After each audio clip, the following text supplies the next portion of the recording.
Bonjour, je m'appelle Vivien, je suis animateur prévention et tri des déchets donc au service déchets de la communauté d'agglomération de la région de Château-Thierry. Et aujourd'hui, je vais vous donner des conseils pour faire un bon compost.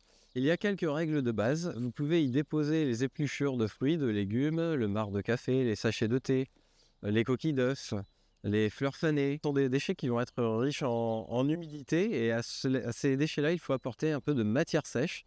Par exemple, des petits morceaux de bois, des feuilles mortes. Quand on a jeté ces déchets, on va ajouter un peu de broyat.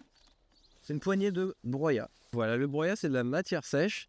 Donc ça permet, on va dire, d'absorber l'excès d'humidité du compost, puisque les déchets de la cuisine contiennent beaucoup d'eau et en se décomposant, ça va créer beaucoup de jus.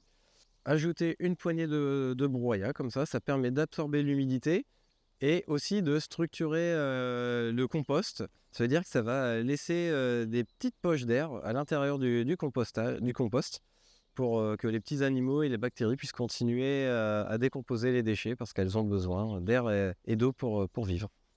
Donc les déchets se décomposeront mieux en réalisant une petite proportion des déchets. Donc par exemple, on va déposer 2 tiers de déchets alors riches en eau, comme les épluchures, le marc de café. À ces déchets-là, on ajoute 1 tiers donc, de déchets secs. Alors, il y a quelques déchets à éviter dans le compost qui se décomposeront mal ou alors qui risquent d'attirer des animaux qu'on ne voudrait pas forcément voir comme des rats. Donc, par exemple, on va éviter de mettre du pain. Hop. On évite aussi les sacs plastiques et surtout les restes de viande et de poisson et les os et également les coquillages comme les coquilles d'huîtres, de moules, voilà, qui ne se décomposeront pas. Donc, tous ces petits animaux du compost, comme les vers, les cloportes, les mille-pattes, les larves d'insectes, donc vont décomposer ces déchets-là, c'est-à-dire qu'ils vont s'en nourrir et les digérer. Tout simplement, le compost, c'est le résultat de la digestion de tous ces petits animaux.